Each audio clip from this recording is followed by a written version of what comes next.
سمسم في غسالة، أنا حطي ملابس في الغسالة، هي تو خلص غسالة ليش ملابس من الساعة 7 ما في غسل، وش سوي هي شغل؟ هي فوق ما في سوي فطور. كايو في دقته namni maaliif biyyaa ba'e maal akka biyyaa ba'eef hin dagatu. Dogongora kanniin dogongorte taanaan madaamin odoo sitti himin tiikeettii sii murtee gara biyyaa si galchiti. Aga feetes taa'i ji'a 10 waggaa tokko sanii ol sanii gad taa'i. Garuu dogongora guyyaa tokkootiif kaayyoo kee abjuu kee gara fuulduraa gara dheeraa kuffistee karaatti hambista. Kanaaf viidiyoo kana sheer godhi isheen gola madaamii hojjechaa jirtu. Egaa ashama harka fuunee kabajamtootaa fi daawwattoota hordoftoota keenya nageenyi koo kan jaalalaa fi kabajaa bakkaa fi lafartan sinifaa baay'atu anis obboleettiin keessan bakkaa fi lafan jirutti waaqayyoof galannaa ga'uu nagaa fayyaa kootidha. Isinis akka nagaa fayyaa naaf taatan waaqayyoorraa abdii guddaan qaba. Egaa warroonni mana kiyyaa haaraa taatan laayik sheer gochuudhaan gara maamila keenyatti dabalamaa isiniin jenna. Samoona kana isinirraa badeera. Sababni isinirraa baduu koo immoo xiqqooshii na dhukkubee sababa na dhukkubeef immoo miidiyaa hojjechuu nan dhiisee kanaafas isinirraa badee isiniin jechuu jaaladha. Hundi keessanii bakka jirtanitti waaqanaaf kadhadhaa amantaa qabdaniinis isiniin jechuu jaaladha. Egaa jireenyi biyya lafaa qormaataan kan guutame. Qormaata yeroo sitti dhufutti qormaata kana injifadhee tanan keessa darba jettee gaafa gadi hin jedhini gaafa injifachuuf hin tattaaffatin qormaanni si kuffisuu dandeechi. Kanaafuu shamarran gola madaamii keessatti hojjettanii gara biyyaatis galtanii biyya arabaa keessa jirtan qormaanni baay'inaan jechuudha keessattuu beezawoo shamarran gola madaamii hojjette irratti ni baay'ata jechuudha. Maaliif akka ta'e garuu naaf hin galu. Kanaafuu anallee immoo isaan keessaa nama tokko nama waanan ta'eef nama foonii waan ta'eef qormaanni immoo waanuma jiru qormaata biyya lafaa immoo gaafa sitti dhufe ofitti aartee tamaarrartee osoo hin taane tamasgeen yaa waaqayyo jennee gaafa fudhannedha. Egaa sumarraan gara viidiyoo kiyyaatittan isin dabarsa. Viidiyoo akkuma jalqaba dhaggeeffachuu yaaltanitti jechuudha. Madaamin tun maal jettiini?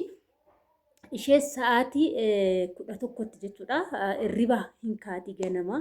Yeroo irribaa kaatu kanatti hojiin hojjettu beezawee ijoollee mana barumsaa gaggeessina yookaan kutaa isheetti deebitee bilbila ishii ilaaluudha jechuudha.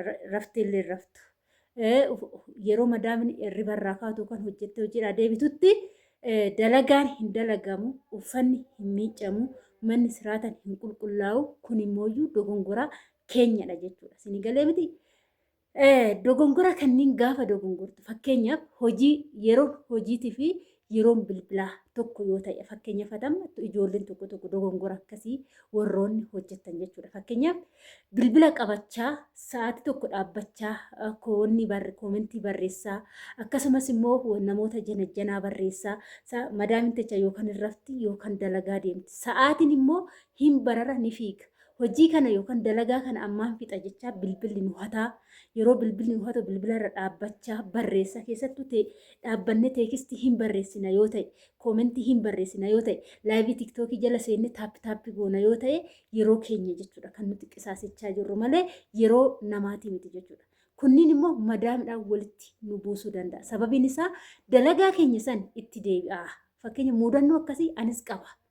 Madaamin tiyya dalagaa deemte yeroo dalagaa deemtu guyyaa lama na mudate mudannoon kuni guyyaa lamaan kan ani dhaabbadhee tanan nan barreessa jechuudha. Namoota gara messenjeraatiin na barreessan namoota yoo waa poosti godhee riipilaayin deebisaa akkasumas nan janajjana akkasumas immoo nan barreessa mana kana walawwalaa oduun xumuriin bilbilaan barreessaa nan dhiqaa oduun xumuriin nan barreessaa dalagaan duubatti immoo ma'aatiin na eeggataa qo'isuutuman hojjedha ammaan dhufan odoo jennu madaamin kan nurra geechuutu jira jechuudha.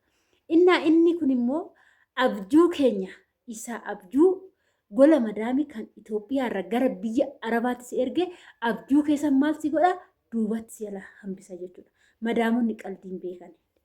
Mindaa kee siraata sii kennu yoo ta'e mana san nyaanni kee hin jira yoo ta'e ciqiqiin mana san keessa hin jiru yoo ta'e dalagaa keessan tagbaariidhaan dirqama hojjettee galmaan ga'uun gahee mataa keetiiti.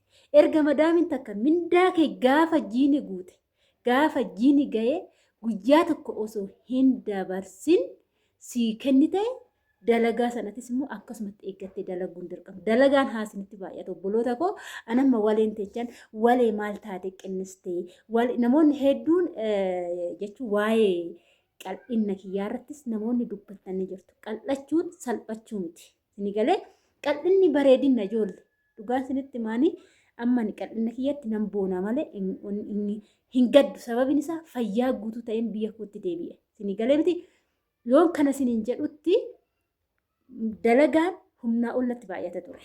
Dhugaan sinitti dalagaan humnaa ol fooqii 3 irran dalagaa ijoolleen mana san keessa jiraatan ijoolleen daa'imman bichaa 5 abbaa manaa fi haadha manaatiin 7 ana wajjin nama 8 kana hundumaa fooqii 3 hanga jalaatitti han qulqulleessu ana kibiloota han qulqulleessu ana kutaa ijoolleen qulqulleessu ana algaawwan kaahin beektu torbeedhaan guyyaa 3 jijjiirama han jijjiiru ana awusaa kan micu ana nyaata kan qopheessu ana chiikinii han qulqulleessu ana akkasumas immoo uffata nama kana hundaa kan micee tokkosu ana yeroo mana barumsaa deeman maal nyaatu maal dhugu jedhee kan yaadu ana akkasumas immoo nyaata mana barumsaatti fudhatanii deeman han qopheessuuf ana wanni ani hojjenne hin jiru jechuudha. Sini galee yeroo kana kan isaanii kana yeroon fixetti ofii kiyyaa nyaata mataa kootii osoo hin taane isaa yoo nyaachisa isaa yoo gaggeessa qixxee waan ofii kiyyaa nyaadhee quufeetitti jechuudha kan of ilaalu akkasittan dabarsaa naman turedha. Kana kan na godhe immoo kaayyoon manaa bahe abduun manaa bahe gola madaamii keessatti yookaan biyya jijjiiruu ijoolleen tokko tokko akkamti yaadu hojiin mana kanaa kun natti baay'ateera asii galee tanan gara biraa deema ijoolleen jettan ni jirtu biyya jijjiiruun duratti biyya biraa jijjiirrachuun duratti sammuu keechan jijjiiruun dirqama sin barbaachisa biyya jijjiirteef madaamin sirraan jijjiiramtu. Madaamin achitti arabiffa haasoftu biyya jijjiirte sanittis arabiffa sitti haasofti. Madaamin achitti si ajajji. Sini galee miti irra guddinatti gola ormaa biyya ormaa keessatti namni milkaa'uu danda'u nama chaalenjii qormaataa injifate qofaadha. Yoo qormaata hin qoramin ta'e gola madaamii keessatti yoo hin rakkatin ta'e rakkoo yoo sirra hin gahin ta'e maaliif akka biyyaa baate hin beektu. Maallaqa keessan qabachuu hin beektu. Akka fakkaatatti findaataa taatee hin nyaatan. Qoy gola ormaa keessa jammar aga fedhe odoo sitti tole yaannuyyuu sin teechisu jechuudha. Yaannuyyuu yaanni biyya keetii, yaanni maatii keetii, haalli qilleensaa bakka sittiin tolu jechuudha. Aguma fedhellee natti tole osoo jettee ol soowwan homaa tokkollee hin godhu jechuudha. Keessattuu ijoollee Saudi Arabiyaa keessatti hojjetan. Dhugaan siniin jedha Saudi Arabiyaa keessa namni hojjetu dhugumatti nama goobazii, nama cimaa, nama ana jedheedha. Namni injifatee jireenya injifatee Saudi Arabiyaa keessatti hojjetee galu nama goobazii hangana jedhamu jechuudha. Kanaaf jireenyi Saudi Arabiyaa jechuun jireenya mana hidhaa keessayyuu mana hidhaa lafa jalaati. Isa kana injifachuuf immoo ijoolleen immoo madaamin teechan kan mindaa sinii kennan kan wanti hundi sinii kennan maaragaan hojjechuun dirqama jechuudha. Sinii galee miti egaa kana fakkaata. Kanaafuu dogongora kanneen gaafa dogongortan wantoota sinirraan eeggamne gaafa gootan viidiyoo namaa laaluudhaan taappi godhuudhaan yeroo keechan gubuudhaan akkasumas immoo bakka waa hedduu gochuudhaan immoo warroonni adeemtan adeemsa keessan keessatti maal ta'a? Of miitu malee madaamin miitan. Madaamin maal gooti gaafa san osoo sitti nimin tiikeetti sitti murtee hojii ishii maaragaan hojjettu yoo ta'e gaafa isheen yookaan hirribaa kaatu gaafa alaa galtu hojiin kee bifa tokko bakka hojiin kee sirriin taane yoo ta'e yaa habiibtii yaa umurii siin jechaa oduu bifa sitti hin jijjiirin galgala har'aa kana ni bararta shaantaa kee rattabi siin jetti.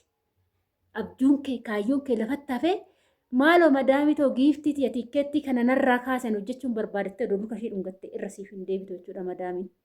Kanaaf ofii keetii yeroo kee bilbila irratti gubuu osoo ta'an yeroo kee dalagaa irratti gubuu keessattuu jechuudha ijoolleen hojiidhaaf kaayyoodhaan manaa baatan. Egaa kana fakkaata viidiyoo dabalataatiinis walitti deebinaa mana kana laayik sheer koppiliinkii godhaa. Siniin jechuun jaaladha.